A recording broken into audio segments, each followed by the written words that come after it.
What is up, our Will Feel number one fans and viewers? This is Scott Casey Gale, Will Feel number one. And today, I'm going to give you my recap and review of Gotham Mad City, Season 3, Episode 2, entitled Burn the Witch, and it was directed by Danny Cannon, and it was just a fantastic episode. We got to see B.D. Wong reprise his role as the evil Professor Hugo Strange.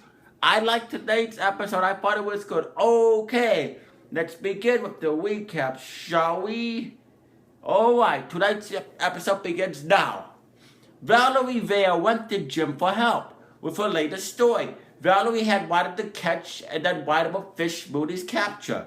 However, she lost touch with her source, and Jim was good at locating people, and he also had a better chance of capturing Moody than she had doing it alone. So she tempted Jim with the bounty out on Mooney. Valerie reminded him that Penguin had put out $1 million bounty on Mooney, and apparently Valerie didn't want to claim any cent of it. She just wanted the story, but her contacts that she wanted Jim to find was surprisingly Selena Kyle. And so Jim knew that the only way he could find Selena was to ask his crazy ex. Barbara should technically still be at Arkham, but Hugo Strange managed to sign a paper that said she was sane. She's now free to cause as much trouble she wants. Yet, because it was Barbara, her focus was still on manipulating, if not outright hurting Jim.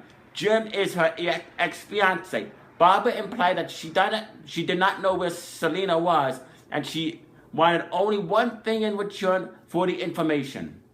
She wanted Jim to kiss her. One simple kiss, and he would have everything he needed to find Selena. And well, Jim wasn't a man to be pressured into doing anything, much less kissing, so decided to take his stand on principle. Jim told Barbara no, which risked losing her best source. Valerie blamed Jim for being stubborn and not going through with a mere kiss. She abandoned him on a part of town while she drove to the latest 911.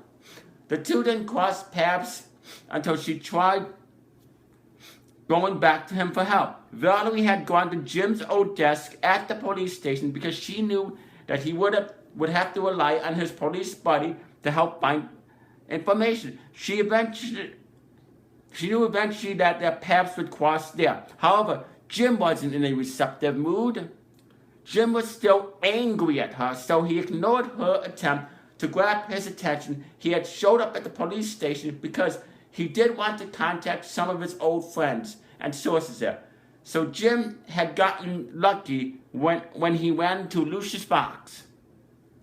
Lucius apparently had great information, which would surely lead to Mooney's capture. However, there were a few conditions that came with it. Lucius had confirmed for Jim that Mooney was sick and that she had killed Peabody because Peabody hadn't been able to help.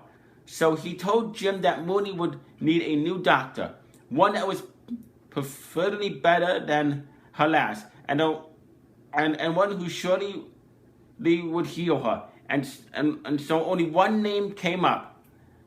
They were both thinking Hugo Strange. Though finding Strange would prove difficult, Strange had been moved to a secure location, and the one person that knew where he was, even if he claimed not to know, was Captain Barnes. Barnes had told both men that Jim shouldn't even be there, and that he had no idea where Strange was. But when the captain was outed to the fact that Mooney had found Strange, he revealed the location and went there with the full force of his department. He also brought Jim along. Jim wanted to find Mooney, so he did get his chance when the captain decided to be generous by inviting him along.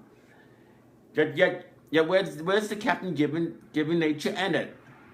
The captain had wanted him and his men to storm the building, but Mooney had called him from Harvey's phone, and she had issued a threat that she knew would resonate with him. Mooney said that if she saw one officer enter the building, she would kill Harvey. So the captain had taken her threat seriously, and he had ordered his men back from the building. Jim had naturally been upset that he had tried to talk the captain out of the decision. Yet the captain threatened to arrest him if he had tried getting into the building, because he said Jim was merely a civilian now and didn't matter.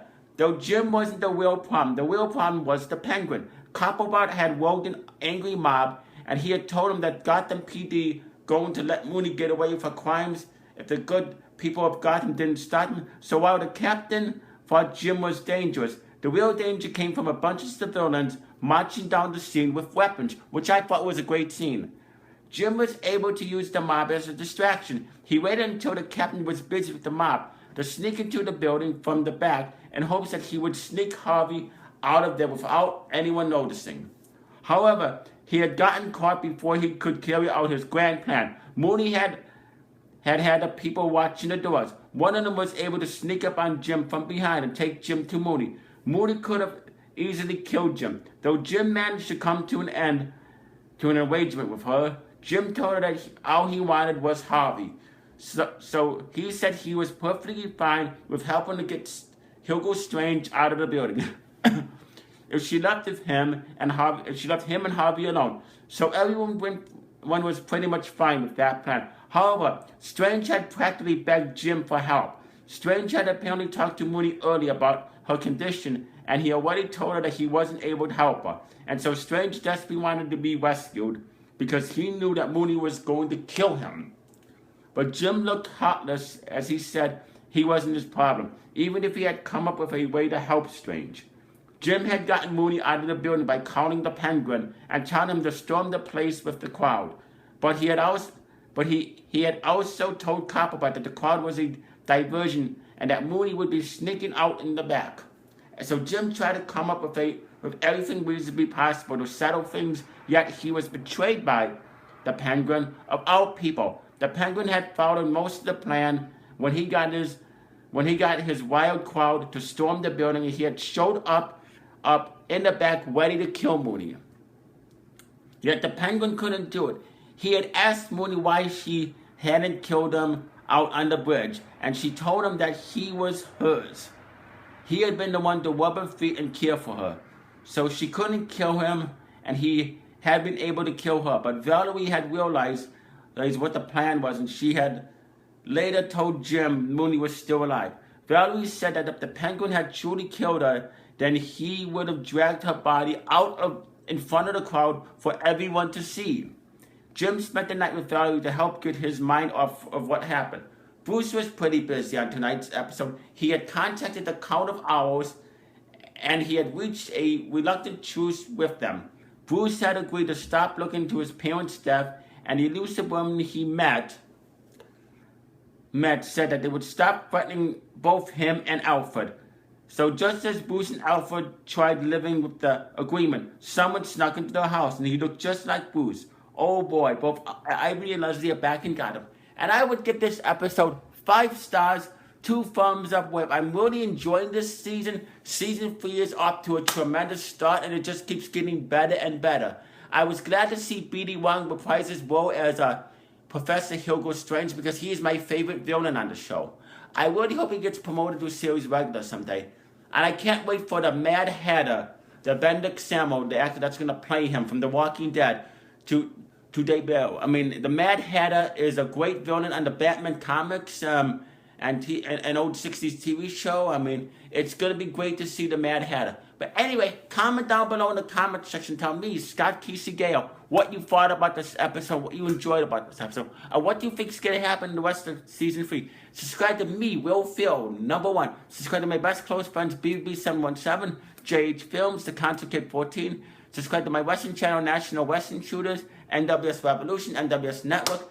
Subscribe to Global Smith Entertainment, Godzilla Hawk, Mitchell Miette, the AWA, Jesse Acevedo, Seansville Entertainment, Scorpion Death Trap, Vince Russo, so Small Screen Scene. Also, subscribe to the Brad Rules. And follow me on Twitter and at Will for anyone. You stay classy, live long and prosper, and peace out.